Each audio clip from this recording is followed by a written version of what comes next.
take your seats. We'll start in a couple of minutes. You're welcome to find a seat. There are seats over here already.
Good evening, everyone.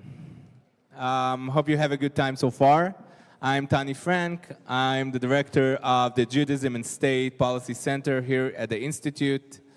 Kind of a new center, a new program, but part of the Institute's strategy to put the Hartman Torah out there, to be more practical, more attentive to the Israeli public. And we deal with policies, we deal with the public discourse in Israel. And today we have a panel that deals with Judaism and state issues, navigating Israel's future in light of the judicial overhaul. Yes, that thing, that small thing that goes on here in Israel. I don't know how many of you have heard of it. But let me just know, by show of hands, how many of you have joined the demonstrations? Wow, that's a big crowd, great. And how many of you are going to join it on Motzei Shabbat? Okay, that's the other half. Okay, so if there's any person who didn't, you're welcome. You don't have to, but it's an experience. I think it's one of the first time that I remember that the Israeli public took a political stance, you know, in this magnitude. And I wanted to present our panelists for tonight. We have here Tehila Friedman.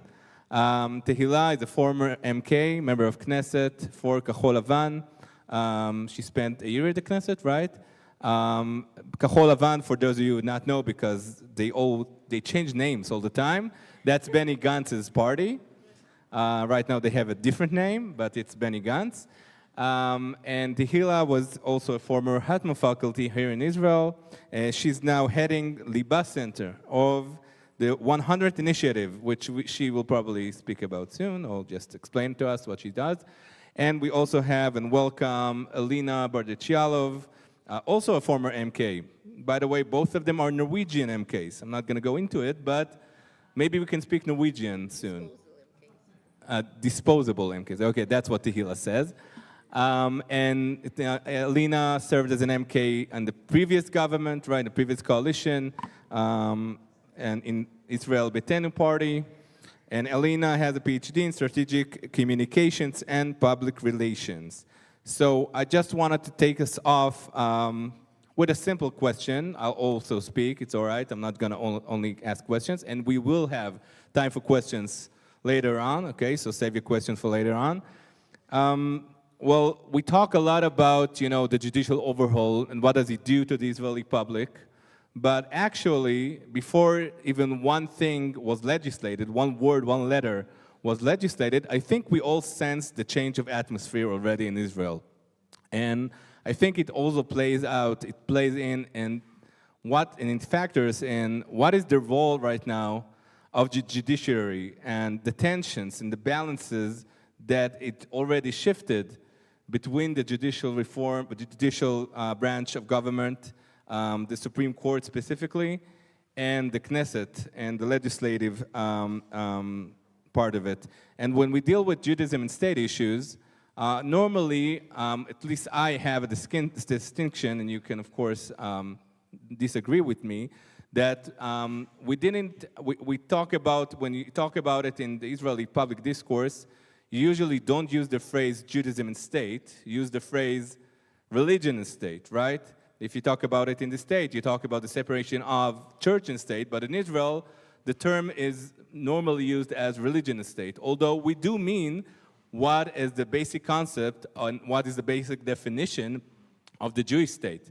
And that's why the specific conflict that we're dealing with usually and normally is between the Judaism and the state.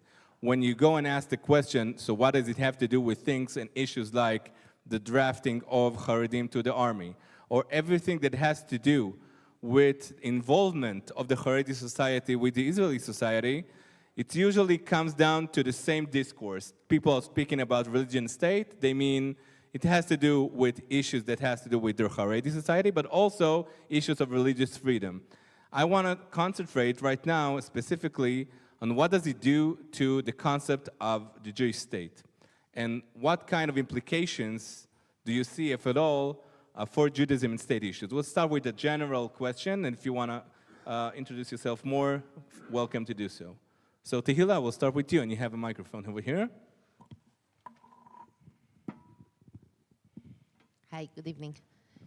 First, it's great to have you here, and it's not something we take for granted because after the corona, but also because of the atmosphere. And I have this fear all the time that people like you would give us on us. So seeing you here and in this discussion, it means something, so thank you. When I think about what's happening now in Israel, I want to give some context or some framing to what I think is happening, okay? Yeah, you can't hear me. Okay, I'll try better. So the microphone, okay, I just need to put it closer. Okay, thank you, that's easy one. So Israel is standing on three legs, okay? It's Jewish, it's democratic, and there's this word that I cannot translate, mamlachti. Mamlachti stands for staticism, republicanism. Okay, I'll get a little bit into it later, okay? Now, the Ben-Gurion ideology of a melting pot, right? Yeah, it's not melting pot. It's actually how. Okay, we'll touch it. Okay, so each leg has internal tension within it. Okay, when we speak about Jewish state, from the very first moment of the Zionist movement, there's a tension between Judaism as a national identity, kind of family name, okay, of these people, the people of Israel, and Judaism as religion, as a content, halakha sometime, okay? And this tension is really, this fight, this dispute is from the very first moment.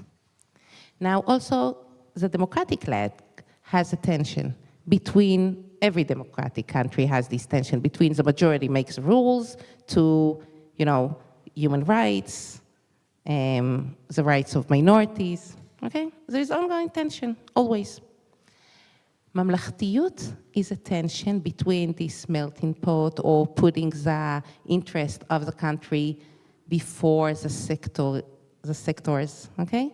To multiculturalism, okay? Now, I think that now what we're seeing is an effort to take all those three tensions and kind of להכריע, how do you say להכריע? Enforce, no, it's not enforce, define, it's, to decide, okay? Now, to take this tension of what is Jewish state and say Jewish state is halachic, religiously halachic state, that's it, Orthodox. To take this tension within democracy and to say democracy means the majority makes the rules, period, end of it. And to take this tension of mamlachtiyut, okay, melting pot and multiculturalism, and say we're going big time towards being tribes, or even giving autonomy to the Haredim, or Different sectors. Yeah, different sectors, okay? In different ways. Now, it's not like I think there should be the decision to the opposite direction. Okay, there are people in Israel now who would say, okay, what we want is to have liberal democracy with Jewish majority, but doesn't say much, and Judaism is only, law of return, things like that, and mamlachti, okay? I'm not standing for deciding to the other side. I'm standing for holding the tension instead of deciding, okay? To hold the tension. So I think it's important. Now, I know you're waiting for me to touch the Jewish state question, but I did want to give some overall, okay? Now, when we speak about what is Jewish state, which I think is the most important question in Israel, and in an interesting way, questions that we hardly touch over the last 75 years. Okay, we keep shouting Jewish state, but what actually it means? And it's always waiting for when there will be time, okay? After we'll absorb Aliyah, after we'll build an army, after we'll make peace, after the Mashiach will come, whatever. But, one day. He comes one day. She. But, I love that part. I once said it in a political panel. I said in Hebrew, כשהמשיח תבוא, when she will come, as I had it like that, yeah. Anyhow. Yeah, that was my last point in the panel. Anyhow, and for good reasons, we were waiting for that, okay? Because it's burning. It's something that splits a society, and also it's a challenge that we are excellent in being minority. We really have, long tradition of being minority. We're best. We don't know how to be a majority. We don't know what is a Jewish state. We have no tradition for that. We just don't know. We need to invent it. It's just like when after the temple destruction, Rabban Yochanan ben Zakkai had to, reinvent Judaism in a mobile application. And now we need to do the opposite direction. It's hard. It's really hard. And I'm finishing. So what I'm saying, that what I see now is an effort to say, we know what Jewish state is. It's a halachic state. And to force it over the people of Israel. Most of them are against it. Some of them, just like myself, think we don't even know.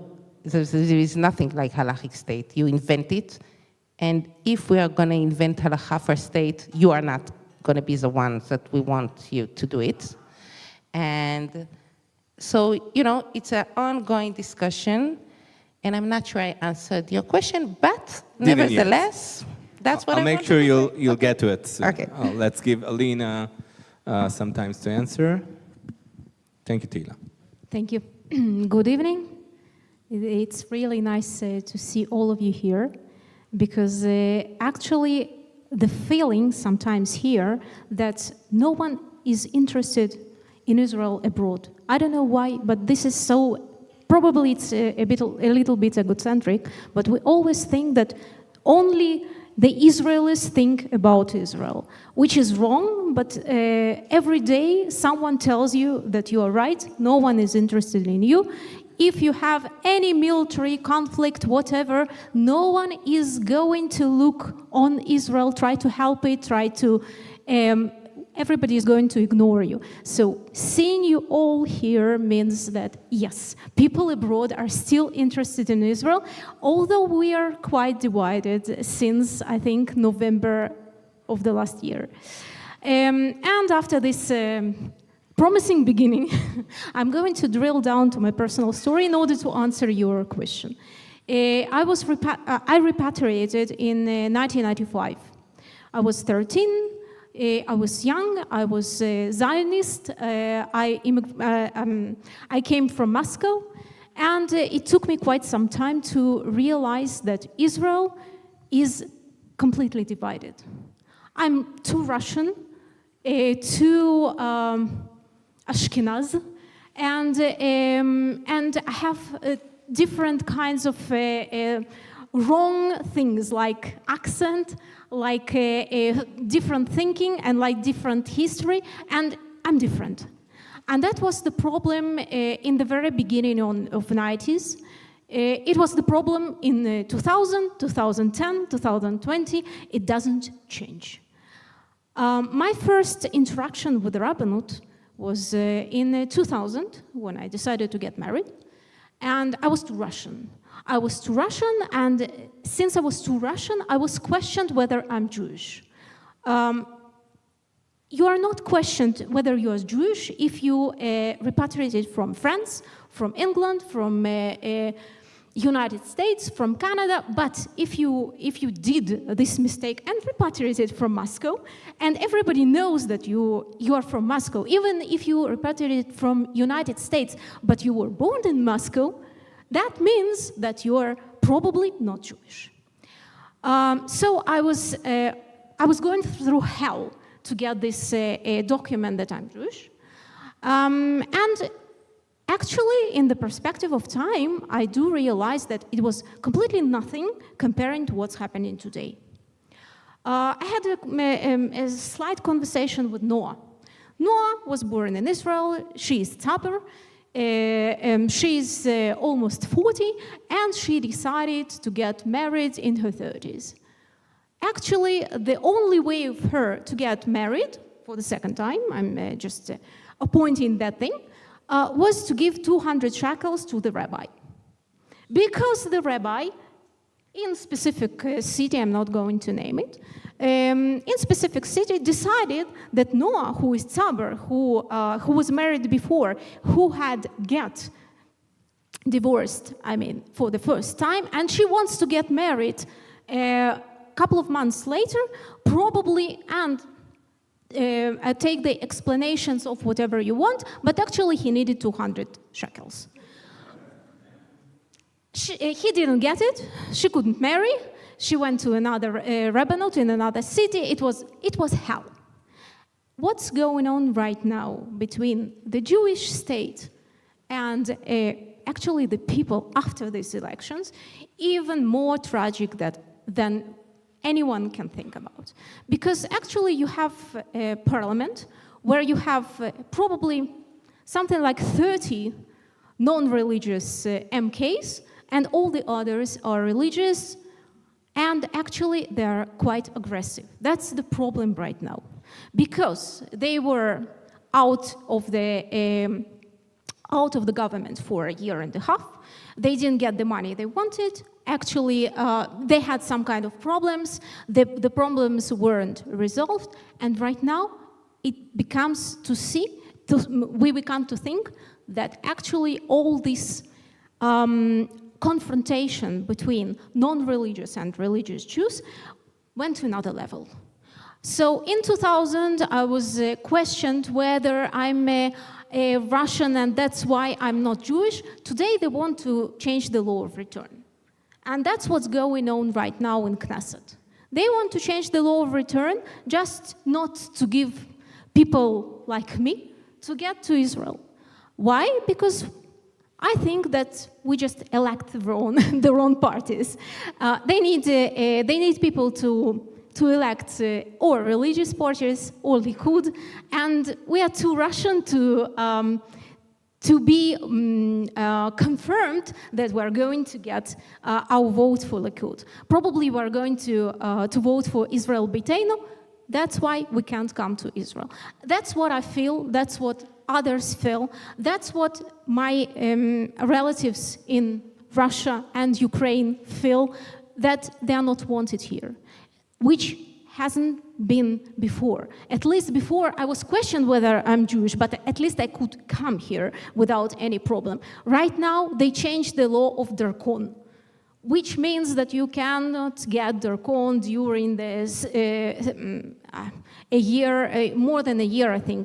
If I'm not mistaken, last week there was a new bill. So they do everything to stop the repatriation from the former USSR. All the other countries are not questioned. We are under question all the time.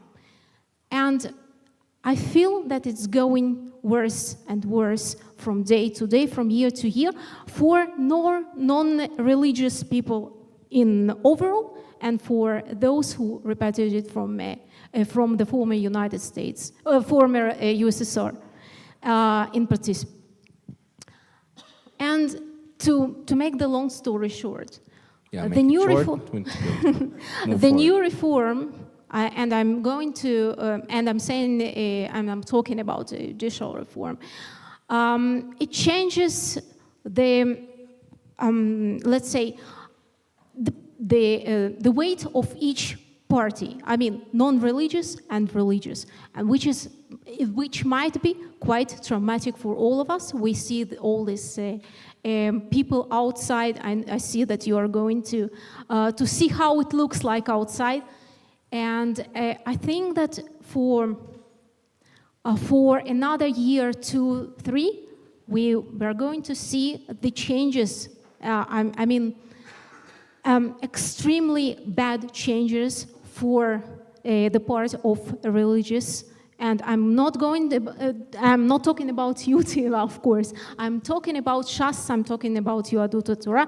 And for now, I'm stopping.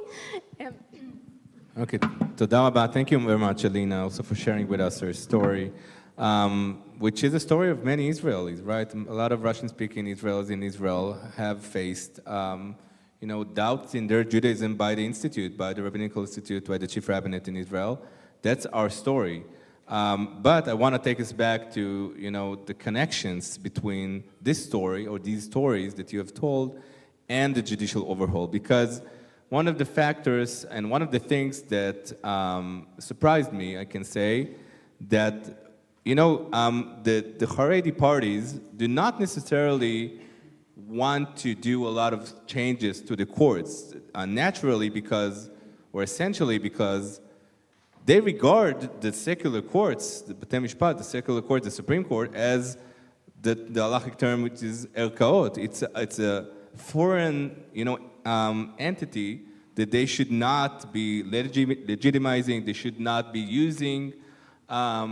You've talked about the history. Supposedly, those, when there is like serious legal case that they need, they know how to use it. But they know how to use it, but you don't see them advocate or want to promote an appointment of a Haredi justice, right, at the Supreme Court.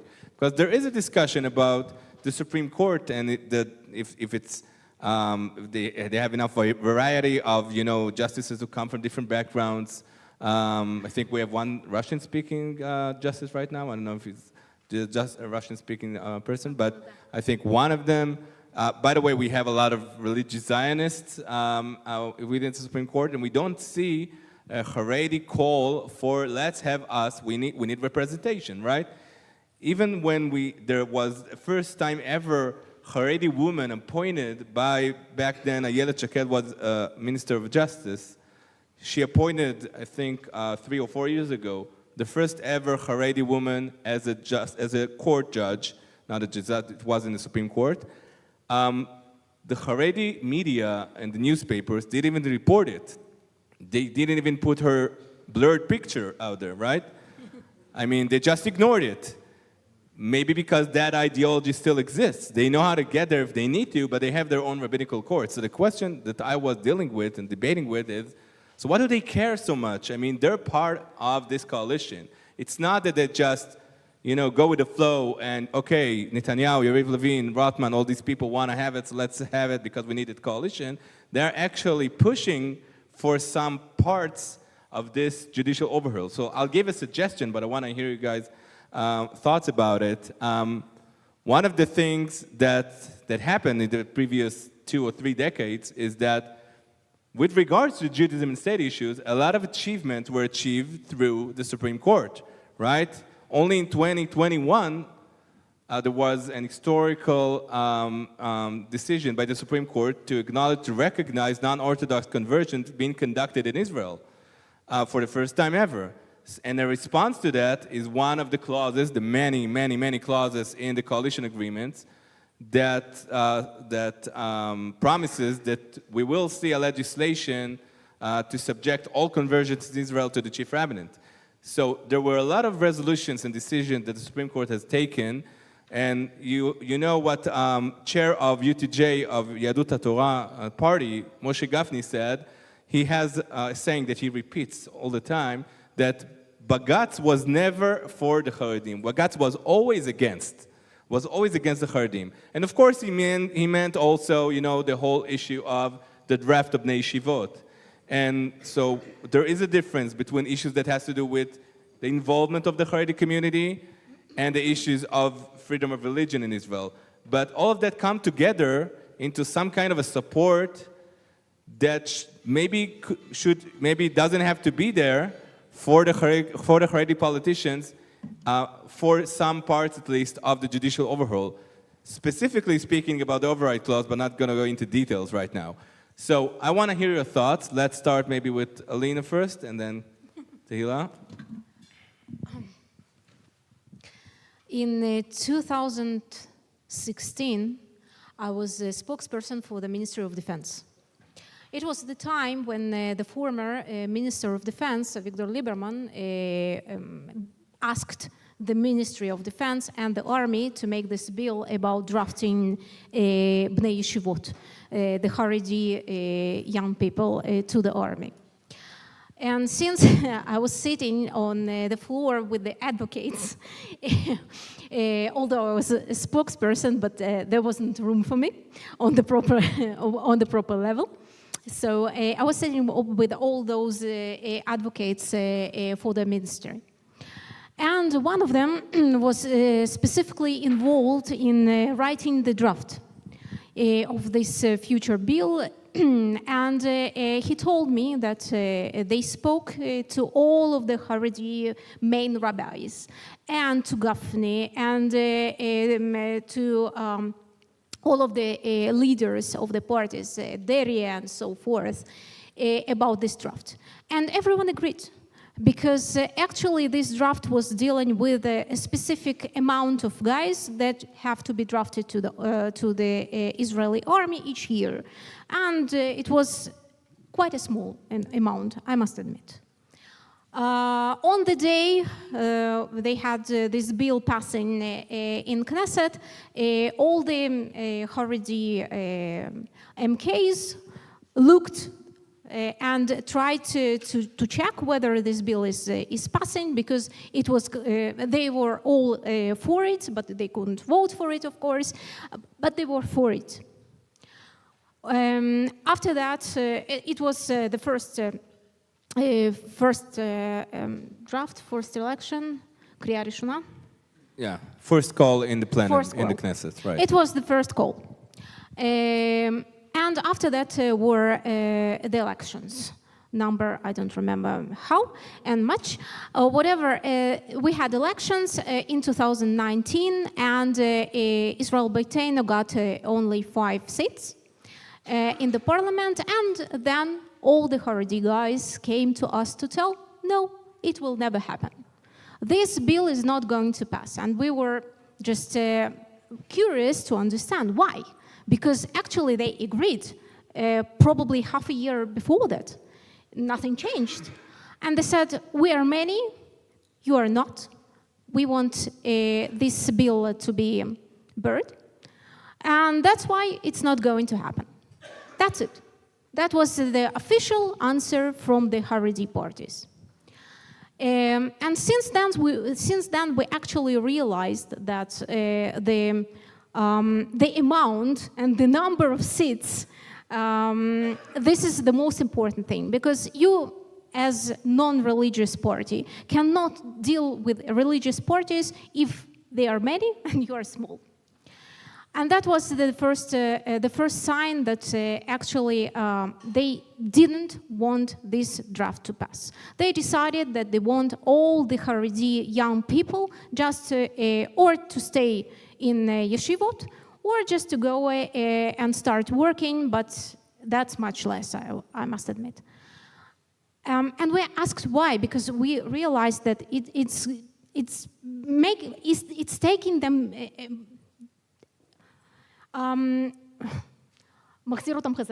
Takes them back. Takes them back. Because actually they don't work until 24 years. They don't work. They don't go to the army. They actually sit in yeshivot, and some of them just don't want to learn there. They just want to go out, but they are not allowed. That's the problem. And we try to understand, to speak to the rabbis, to speak to the MKs. And we realized we just don't have this conversation because we can't have this conversation because they just simply don't listen. They want them to be poor, they want them to sit in yeshivot, and they don't want them to go to the army. That's it. So, Alina, how does that connect to the judicial overhaul in your eyes? And right now, actually, they need this judicial reform just to, because Bagatz, the Supreme Court, told that they cannot have the law as they want it. Actually, we don't want them to go to the army, and that's it. That's not the bill. And from a Supreme Court's view, it's not possible because you have this actually law of equality. They just want this judicial reform to pass, just to pass the law as they want. So all these young people stay in yeshivot and kolelim. That's it. So when Gafni said that the Supreme Court, Bagatz, was always against the Haredi society, he refers to the drafting of Bnei Yeshivot? Absolutely. That's what they want. That's what they try to get, and they cannot get it without this judicial reform. And that's why actually they need it, because all the other parts of this reform, I think they're just not interested in it. Probably they even didn't read it, because the only thing that they really want is to take these young guys and just to put them forever in yeshivot.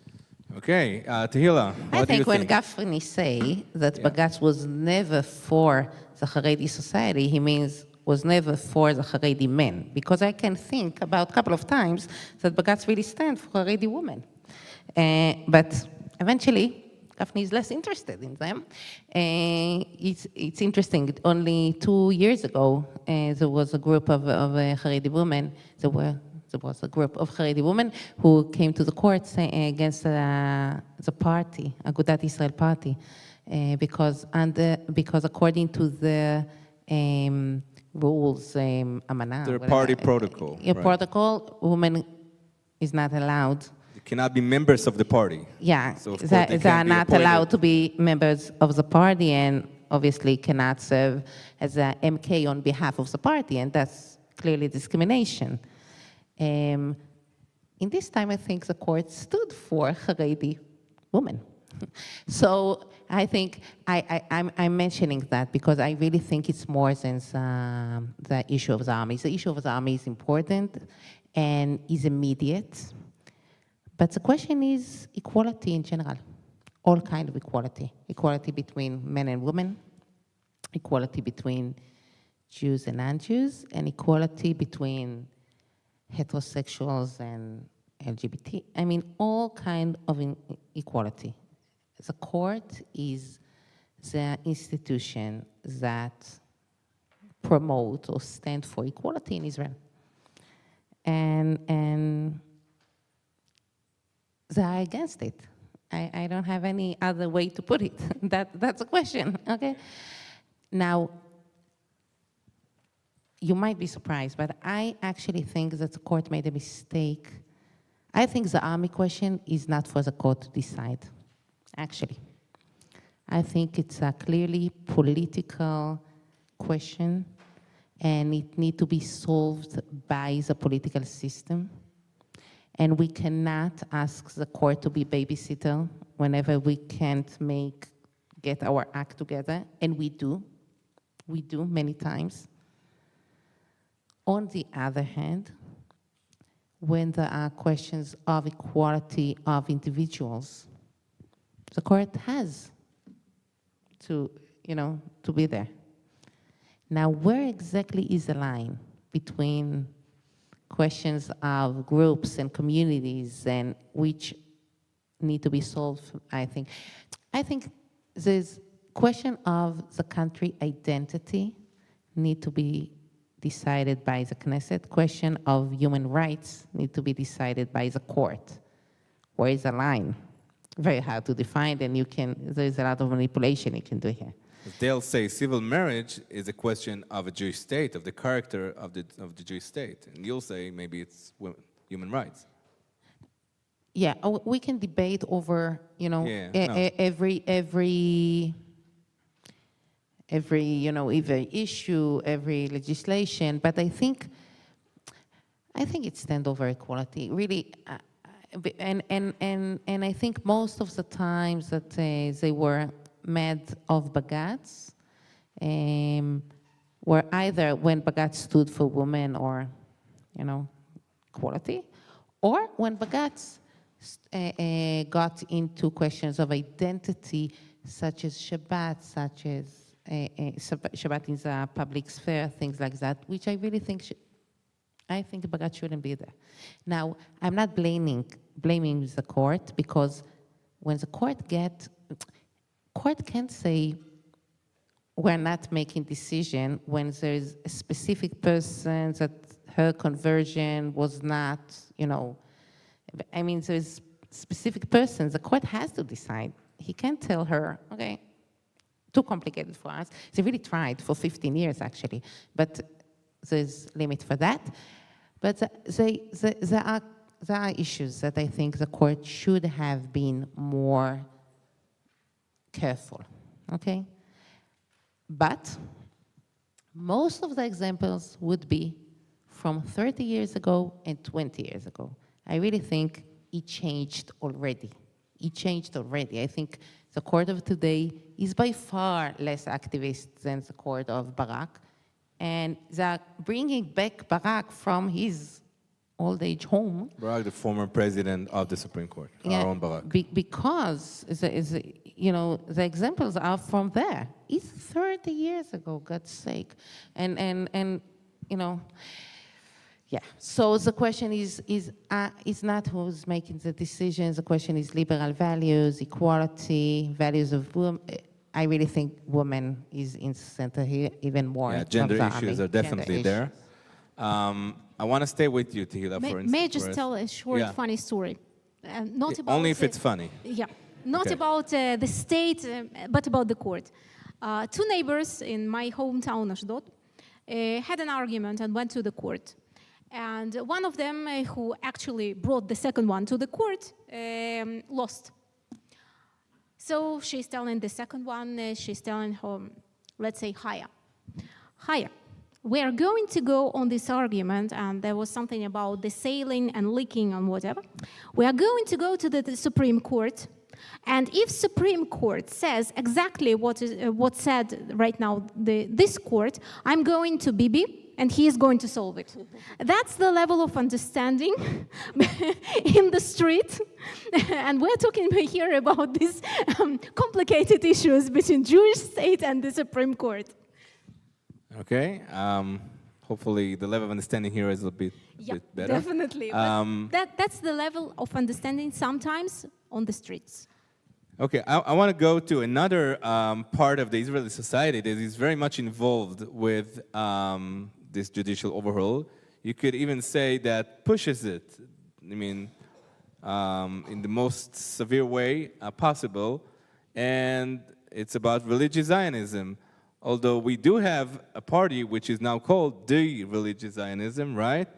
And Tehila, you were a representative of a different, let's say, a very much different part of the religious Zionist movement. I want to hear your thoughts about, their involvement in this situation. Although, again, I remind everyone, they talk about the need to have different kinds of people and identities in the Supreme Court. Religious Zionism are represented in the Supreme Court. Even if you look at only where justices were, where did they study?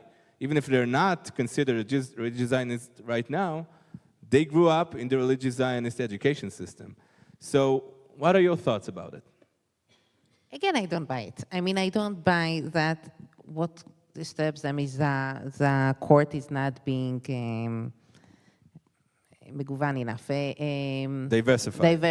diversified enough, though we need more Mizrahi judges, okay? There is an issue of diversity. There is. But I don't buy it. Again, I think it's equality.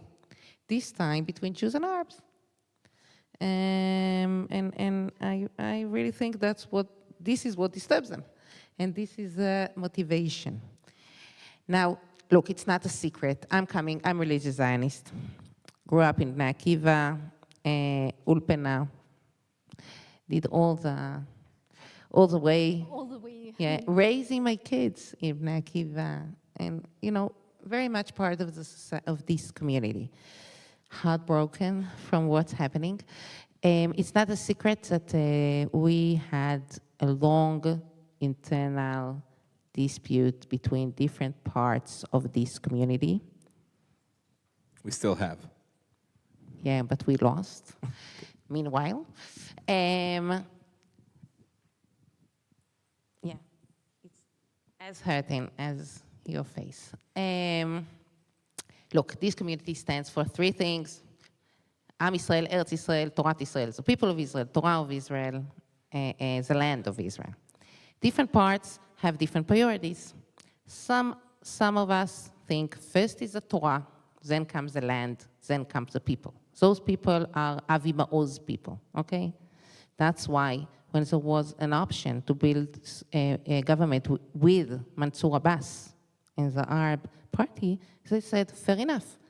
Their Torah, their values are pretty much like us. The most important danger is progressiveness and LGBT and whatever. That's the interpretation of the Torah. Worse than ISIS, according to one member of Knesset. Yeah. So first Torah, then land, then people. Then there are other people like Smotrich. First comes the land, then comes the Torah, and then comes the people. Okay? And that's why he would say, no, I'm not sitting together with Mansour Abbas. And the most important thing for me is the holiness of the land. Okay? And there's people like me who think first comes the people, then comes the Torah, and then comes the land. By the way, this is how the Torah is putting it. First, we become people in Egypt. Going out of Egypt. And then we got the Torah in Sinai. And then we got the land. First comes the people, then comes the Torah, then comes the land. But it's not mine, it's Rav Amital. One of the greatest teacher.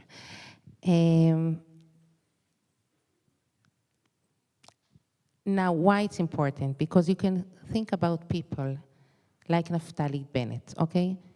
Maybe he think that the courts need to be, there need to be borders, limited, changes, reform. But he would put the interests of the uniting the people before what they think about the court. Okay, the people are more important to him and to me. When you put first the Torah, first the land, so your priority is different. Now, big part of the crisis now is because we lost. Not that we are so important, but this portion of society that stands, of the religious society that stands for Klal Israel first and foremost, we're not represented politically. We lost power. We did bad job. And we created a vacuum, and this vacuum, in many ways, the keys now, the power is in the hands of Zelitaries. Zelitaries, you said? Kanaim? And we have history here. We know what's happening when you give the power there. Anyhow, I'm not. You caught me in a very pessimistic day. I'm usually more optimistic. It's a hard day today. Anyhow, yeah. But I think religious Zionism. But I do want to say, we lost, but we are not. We didn't disappear. We're still here, and we need to fight better. And we need to have political power. And we need to fight over what is Judaism. Who's God? And we can't give up, because giving up is giving up on Israel. Thank you, Tehila. Kind of pessimistic indeed. Hopefully it will Not pessimistic. improve that. She's Meanwhile, realistic right now. meanwhile, not realistic. Okay, so Elina, I'm not going to ask you about the religious Zionism, although you can. Actually, I'm still thinking about comment. all these three legs of Torah, land, and people. And you know, Tila, I think that since I have repatriated, I did it for purpose. I mean, I was 13, but I still did it for purpose. And I think that the main purpose was to live in specific land. I mean, it came together, the land and the people. And since at 13, I didn't know how this land needs to look like. But I wanted to live in Israel, where Israelis and Jewish people live. Right now, I do understand that probably since some people, and you explained it perfectly well, some people put Torah or put the land before the people, we have what we have. But actually, in my perspective, since, as I said... I don't want to say, I simplified. No, you didn't simplify. Obviously, You didn't simplify it, because since I started to think about it, that means that you made it perfectly well. And perfectly clear, by the way. But in my perspective, since I studied, in Borland University, and we had the first lesson in political communications, politics, let's name it like that, that we have 3 branches. And 3 branches should be, each one of them has to be perfectly, how to say it, not divided, but... separated. Separate, thank you very much. They have to be separated. Right now, what I feel is that they are trying to link all the 3 branches together. I mean, they want to cluster them. And they want to take over the other branches. I mean, which is wrong from the democratic perspective, of course. And since I do remember what happened in Russia, I mean, after 1990, I'm quite terrified, because I left Russia in 1995. We felt this democracy spring, let's name it like that. The first time I've been there after I repatriated was in 2000. And I still felt this spring, which is changing into this democratic summer. But after that, it was just going down. I mean, it was less and less democracy there. Because one of the branches decided to take over the others, I'm sorry. And right now we see what happens in Russia, and no one is going to tell that they have this democratic state. At some point of time it was semi-democratic. Right now I don't know how to call it. But at the moment you decide to take over the other branches, you are going just down and down from democratic state to non-democratic state. And this is what might happen here in Israel if they are not going to be stopped. That's what I feel. Probably I'm wrong, but this is my feeling from the perspective and from the history. I mean, the history that we saw in 1991 in Moscow. Everybody felt this perfect feeling of democracy. Finally, this USSR is breaking down and we are going to be free. And you can see what's happened there now. So to take the state from democracy to non-democracy takes only years. It doesn't take decades, it doesn't take millennium, it takes years, and sometimes months. That's what happened in other countries. And this is why we're going with this protest, and this is why I'm going every Sabbath and standing in Ashdod or in any other city and talking and speaking to the people, because we want to stop it. We don't want to see it starting. I don't want to see it starting and looking like Russia of the beginning of 2000. Okay, so Alina, it's actually connected to what I wanted to ask you, because you're very much representing the voice of a large, again, a large portion of the Israeli society. And by the way, there is a link between the two portions, the two sectors here, because they're both considered some sort of a swing vote, right? Because there's a lot of Russian-speaking people who voted for Likud and are for a reform, right? That's a distinction I heard from Daniel. Most of the people are for a reform, but not the reform. And Avigdor Lieberman himself was the one pushing for a change in the judiciary. So I wondered, and I'm wondering, and if you can just elaborate a bit more about it, where is the average Russian-speaking person right now? How do they deal with this current situation? I mean, we don't hear a lot of them sometimes. So just give us a bit more perspective into it. It's tradition that the repatriates from Russia or from Ukraine or former USSR are not going to protest. We had a huge protest here in 2011. No one was there. About the economy, it was. Yeah. It was it was social protest on the economy issues, and probably 2 Russian-speaking protesters were there, maybe 1. On the good day 3. So that was what was happening. This time it's different. I see Russian-speaking or Ukrainian-speaking people outside, and probably not many of them are on the streets, but they are on Facebook, they are on Twitter, on social media, they are writing and they stand against it. Not because they don't want the reform of a judicial system. They just don't want it to look like that. Because the feeling right now is that they are not trying to change it to make it good for people. They are trying to change it to make good for themselves. And this is what usually put the red lights, and we can feel that these people who are trying to pass these bills are just trying to bring back Arya Deri to the cabinet, and they are trying to leave Netanyahu outside of the court, and that's the feeling.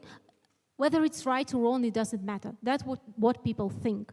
And since we in Israel Beiteinu were talking about the reform, we explained what we wanted. And the first thing that we wanted was the constitution. And since we saw some kind of polls, we felt that the people are with us on this constitution issue, but they are actually against what's going on right now.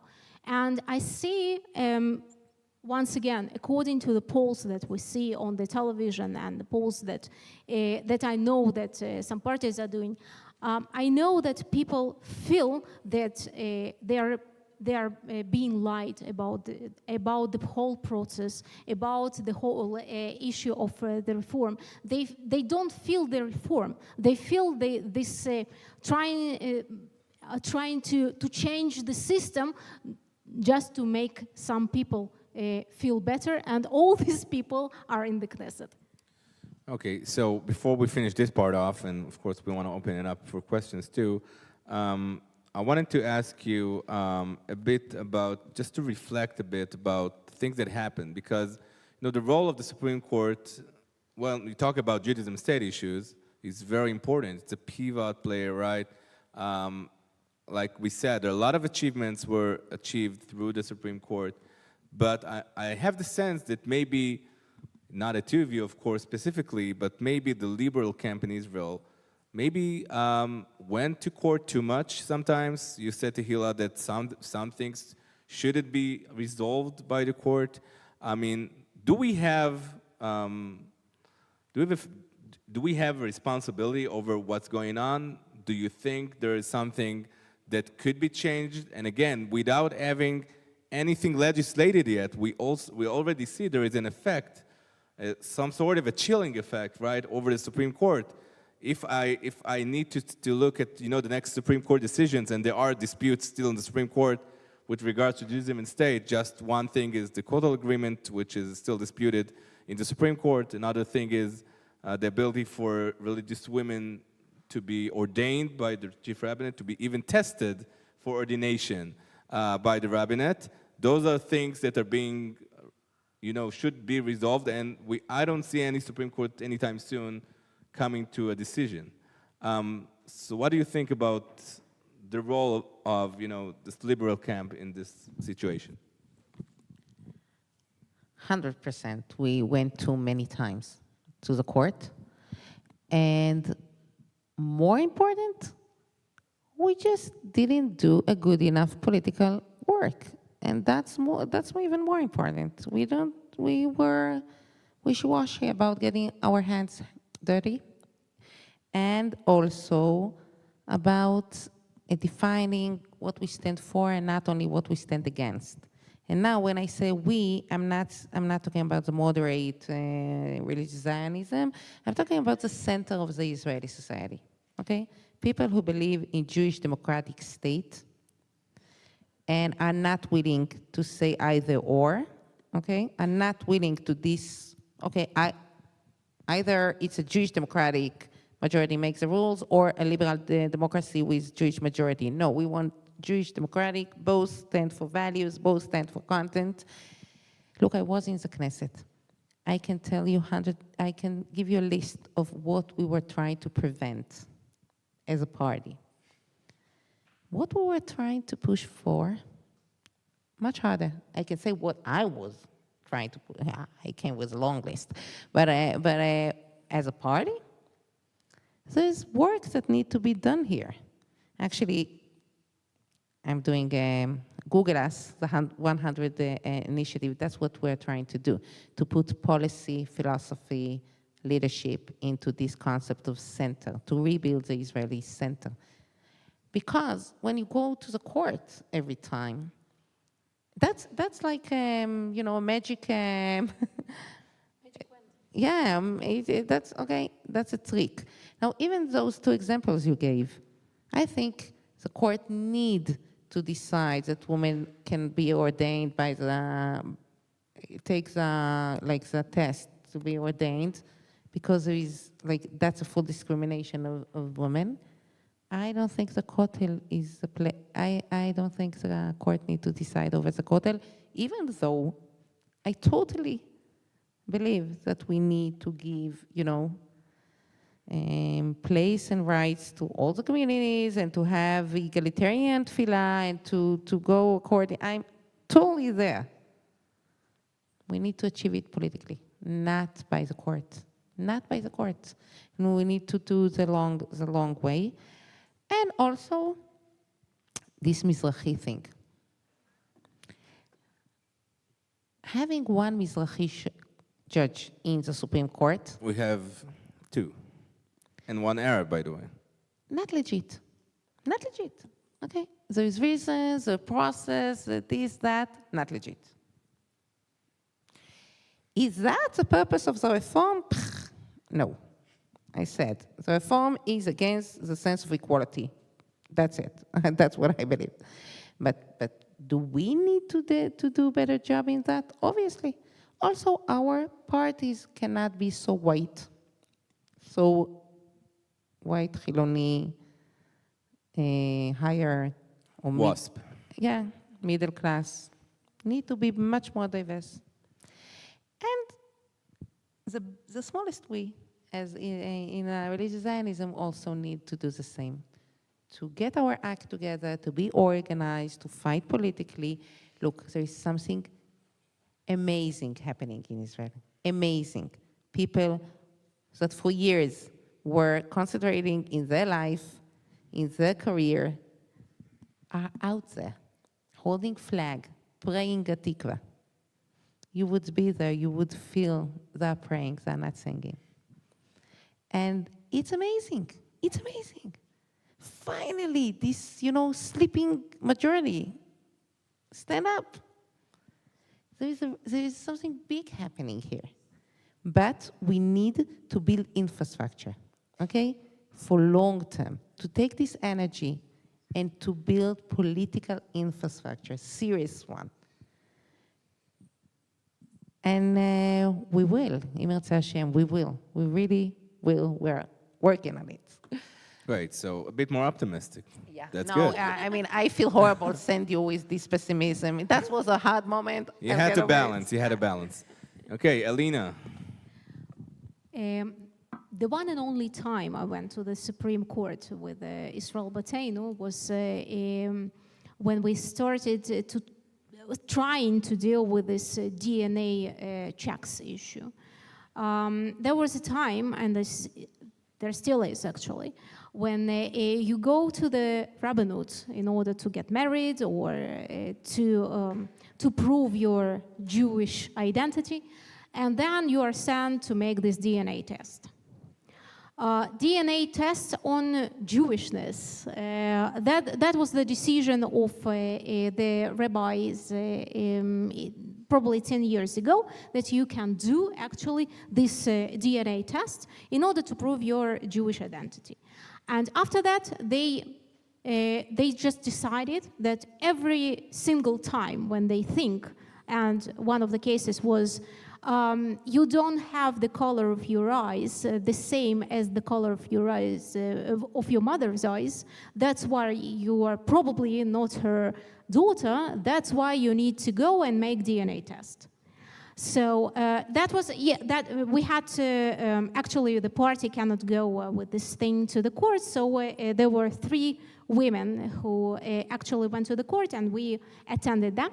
So that was exactly one of the issues. One of the 3 women was sent to make the DNA test on the color of your eyes. That was the case. So that was the one and single time I went to the Supreme Court, and we actually did manage to get where we wanted. And I don't know how to do it in any other way. I cannot legislate anything being an MK against DNA tests on making you Jewish or not. So yes, we still do need Supreme Court. Probably not every single time, as Tila said, but in this specific issue, I don't know any other way to prove we are right. The Supreme Court is much less, let's say, activist since Aaron Barak. I think that that during the last years, they have more diversity there. They have more judges of different kinds. And I must admit that all the Mizrahi are voting for Benjamin Netanyahu, who is Ashkenazi. And he's not poor, I must admit it. he is not poor. And his number 2, Yariv Levin, is not poor too. So probably, I don't know whether you need 1 more or 2 more or 3 more Mizrahi in the Supreme Court, but you can solve this problem without ruining everything around. Just saying, the previous government appointed 4 justices. 2 of them are Mizrahi. Ayelet Shaked found a better way, I think, of changing the background than, as I said, ruining and trying to bring it all together after that. It's not puzzle. It's the Supreme Court and the branches. You cannot think that you can ruin it and make everything perfect after that. It doesn't work like that. Okay, thank you so much. I want to open it up for questions. So we have a mic in the crowd. You see Tammy over there. Another mic over there. Okay, so Sam and Tammy have mics. So if you can approach them, or Sam, you want to start with someone in your area, and let's grab a few questions, and then we'll give the panelists time to answer. Just please tell us your name and where you're from, if you want to. Yeah. My name is Harriet Markel. I'm from Israel. I have recently heard about an organization called the Fourth Quarter, Yoav Heller, that is trying to build the kind of infrastructure you're talking about. Do you have any thoughts about it, any sense about how popular or possible it is that it could succeed?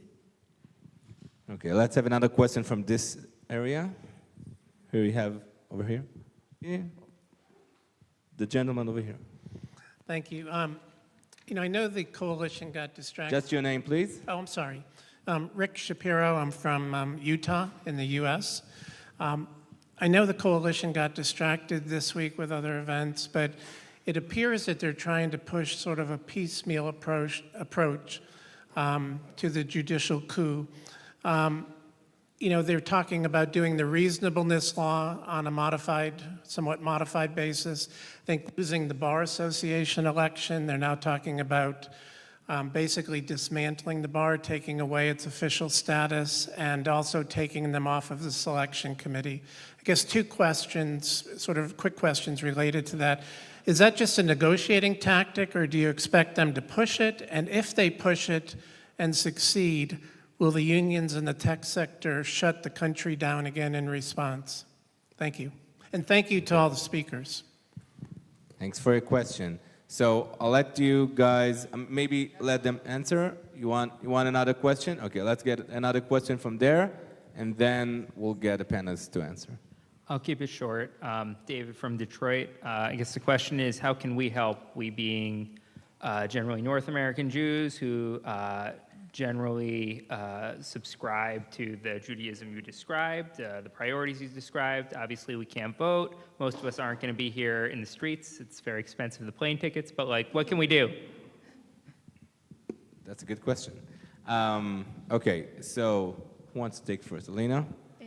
No, not Okay. the first question. Okay, another second one. Second one. Take the second one. I think Tehila knows a bit about the fourth quarter. Yeah. You start with Yeah. otherwise we'll lose the question. I'll see Tehila start. So I'll try to answer the 3. The first quarter, similar.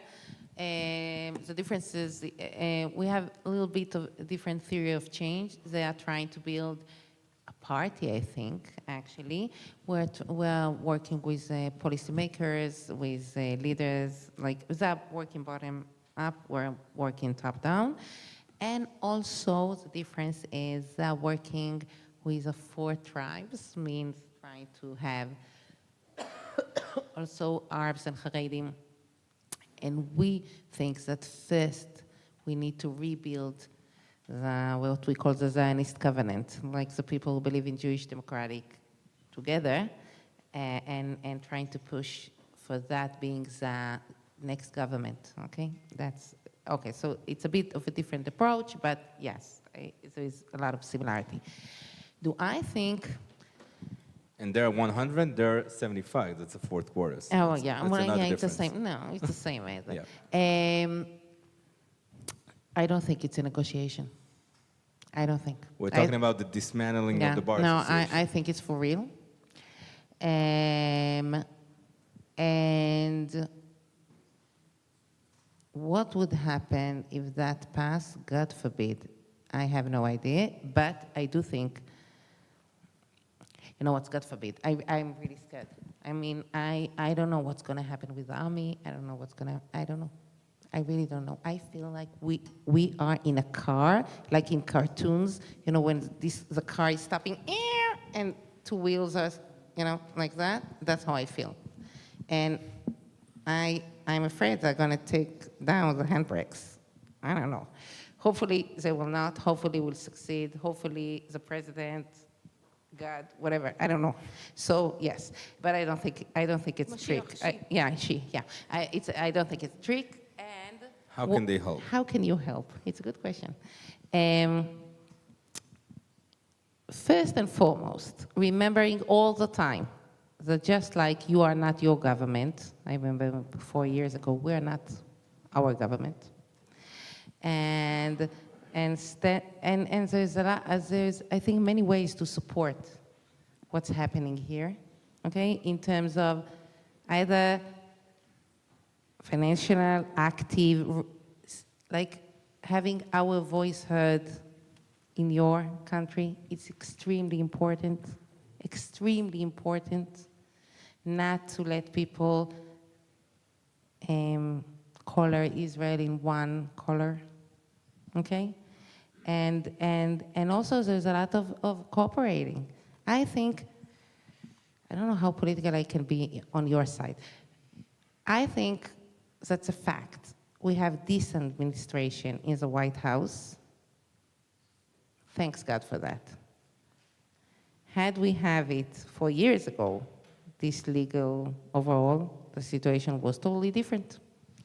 I think the White House has serious role in stopping what's happening here. Now, I don't want you to do it. That's our, I mean, that's, I don't, God forbid, I don't want Jews to fight the Israeli government in the USA. No, that's not a good idea. But I'm just saying that and explaining that the picture, the very complicated picture, and standing with us. It means a lot. Thank you, Tila. Lena? I'll start with the negotiation process. The problem is that neither me nor Israel Beiteinu ever believed that it's going to end peacefully. Because actually I worked with Benjamin Netanyahu in 2011. Avigdor Lieberman worked with Benjamin Netanyahu for many years, and we both know him. The person doesn't know how to decide. That's his main problem. He cannot decide anything on any issue. Otherwise, he would be the best prime minister on earth. He's smart, he's talented, and he's complicated because he cannot decide. That's the most important issue, and he is a bad manager. So counting all of this, the problem is that he cannot say his word. That's why this negotiation process, from my perspective and from perspective of Avigdor Lieberman, is going to the dead end. I'm sorry, I'm pessimistic, Tila. That is my turn. We disagree about that. I know. I'm a big supporter of the President is, I'm sorry to say that, is not that he is irrelevant. He is very relevant. The problem is that he cannot make Benjamin Netanyahu decide. That's the main problem. All the other people, Yariv Levin, Simcha Rothman, and whoever, is not an issue. Benjamin Netanyahu is the issue, and he cannot decide because he doesn't know how to do it. That's the main problem. If he is even standing with his back to the wall, he still doesn't know how to decide, and he cannot decide, and he's going to slip away. That's what's going on every single issue during the last 10 years. And this is why I think that everybody right now understands that there is a possibility that this negotiation process is going to the dead end. I don't know what's going on there after that. Because as Tila rightly said, we have an army, we have people of high tech, we have a lot of people on the streets that feel that we have to make some kind of decision, okay? And if there is no decision, if there is no conclusion of this story, and they are going to pass these bills on their own without the second part, I don't know what's going on. I cannot even predict what's going to happen. And this is frightening me, terrifying. Because I saw already on the day he decided to take Gallant from the Ministry of Defense, I saw that people just went out with their slippers. That's what was happening. And I don't know what's going to happen on the day the president says that, okay, that's the end. Probably they will go with their slippers, probably they will go with their tanks, and that's the main problem. I'm making it cruel, okay, but that's what exactly, in my perspective, might happen, because people truly believe that there is a decision, that there is a way to solve the whole issue, and to solve it all together, not on the white side, okay. On the one side. Alina, can you address the question, what they can do to help? And since I worked with Benjamin Netanyahu, I know that international community is very important to him. The public opinion abroad is extremely important to him. I started with this phrase that sometimes we think that nobody thinks about us, but he knows that abroad everyone is thinking about us. And he's checking every single word in US newspapers, Washington Post, and whatever, just to know what you actually, think about us. So your opinion, your public opinion, might change his point of view, because he is terrified by thinking that he would never be invited to the White House.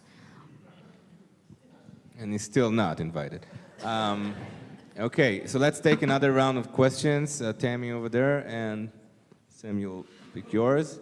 If you could just stand up and see. Stand up. Thank you very much for all the comments. My name's Alan Warshaw. On the what we can do in influence him, what we've been, or in my circles in the U.S., is to write letters to our regional consul general. I also have email addresses to send to the Prime Minister's office.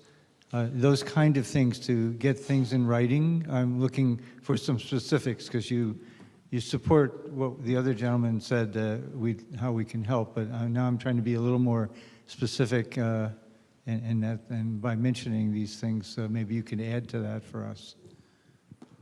Okay, thank you. Another question? Hi, I'm Jeffrey Bergman from Chicago. So I think one of Netanyahu's arguments has been that the protesters, the opposition, lost the election, and Tehillah, you acknowledge this. You did. There were problems with the government before, and the coalition won. What I struggle with is, at some level, he's right, and so what does anybody who's inclined to agree say to that? That you can't lose an election and then go and protest after the fact, right? What do you do? You lost, and then don't you have to come back around next time? Isn't protesting kind of a cheap way out, in a way? Okay, let's take two more questions, and then we'll be... Yeah, I'm writing it down, don't worry. So we have Donald there, yeah. Donald Meltzer, New York. So I'm curious whether the Haredi politicians sort of understand, have any sort of long-term vision of what the implication will be in terms of the economy of the country if if they succeed in taking essentially power, because given their birth rates and the fact that many moderate Israelis will leave the country, the economy here will diminish if that is the case. So is that even in sort of the way they even consider the issue? That's my question. Okay, so maybe last question, Sam, decide. Sorry, I just want to finish in time and we'll, yeah. Quick question. And we'll stay here afterwards for more questions. Yeah, sure. My name is Jamie Anderson, and my question is, how is judicial review by an unelected court democratic? Isn't that anti-democratic? Okay.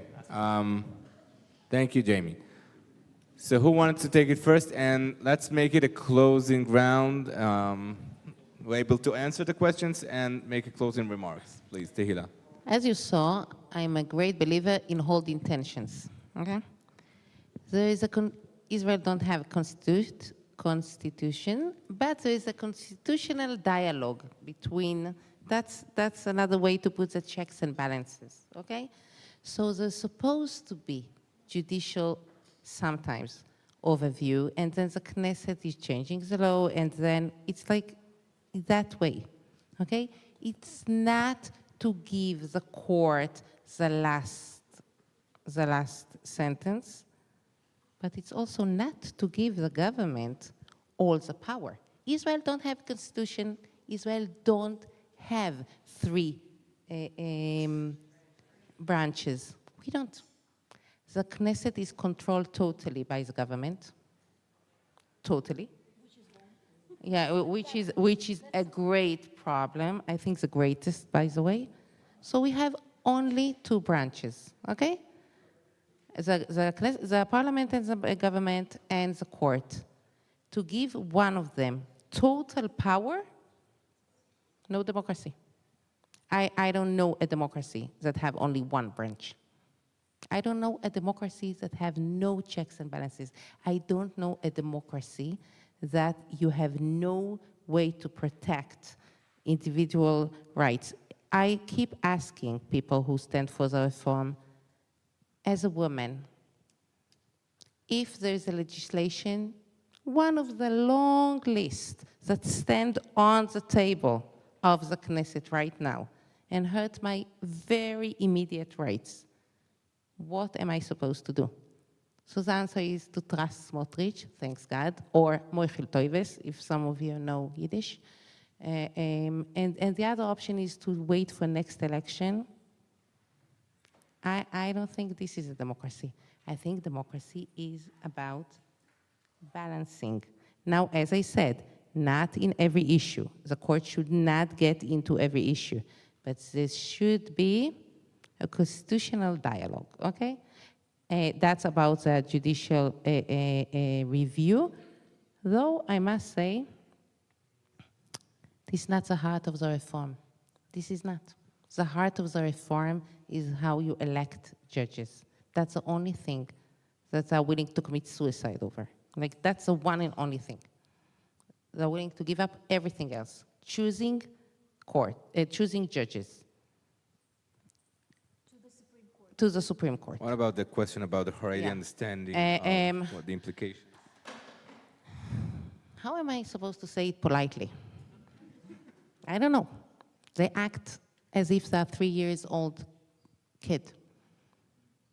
And when you ask the question, what's the plan for tomorrow? What's a plan for Israel not being Jerusalem?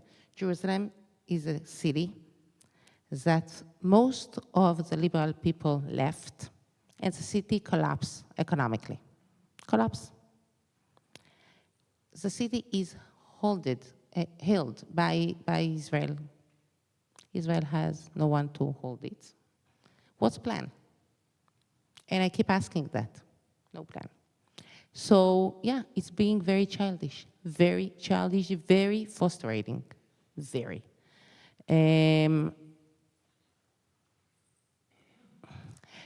Now, I think op-ed is more relevant than writing letters to the ambassador. I just happen to agree with her that raising voice is better in the public discourse or Facebook or whatever. I think I missed one question and I can't remember what it was. So. The last question was, aren't they right that they have the majority? Why do you go and protest after they have the majority? Obviously, the majority can win. The majority can decide to do whatever. The only question, what's the outcome of it? And if the outcome is the collapse of the country, so great, the shkoyach, they're going to win. Great. So, I mean, the majority also should be responsible. I'm not saying that don't have the right to do it. I'm saying it's irresponsible. Okay, we need to finish off. Attila, any closing remark? And then Alina, just a short answer to any of the questions? All right. So just grab your mic, and you want to have a closing remark or a short answer to one of the questions? Regarding the letters, I'm going to be short. Regarding the letters, I'm afraid that no one reads them. Because actually, they get to the Prime Minister's office, and sometimes they just fall between the chairs, something like that. So I'm quite skeptical about that. Regarding the majority versus minority, I'm not sure that the majority was voting for this kind of reform because they didn't speak about this reform before the elections. They were talking about the high prices of oil, they were talking about high prices of food, they were talking about personal security. They didn't speak about the reform. So I'm not sure that 64 mandates were given for the reform. They were given for different kinds of problems, but not for that one. So regarding the court, I think, okay, that you have the best answer of Tila. Just one more point. I still think that no one has to be the only one to decide regarding me, okay, regarding the people. Neither the government, nor the Knesset, and nor the juridical system. But sometimes, if I don't get the proper answer from this one, I'm going to that one. If I'm going to eliminate one of them, probably I will never get the proper answer. And one more question, I forgot. How the Haredim are going to deal with the implications. This is a long answer, but I'm trying to make it short. The problem is that if they win, we are going to go. That's what most of the young people say. Most of what they think. All of those who work in high tech are making the second passport right now. Just in case they will need to pay more taxes. Just in case they need to pay more taxes, they have this second passport. Some of them from my friends, Taber and not Taber, have already left to Canada, to US, to Cyprus, and it's going to be worse. Thank you. Okay. I want to say we're not going to go anywhere. We're not going to fight, and we're going to win. Great. Okay, so let's end with this optimistic remark. I wanted to thank everyone that stayed. I wanted to thank Tehila and to thank Alina, and enjoy your stay here. Thank you very much.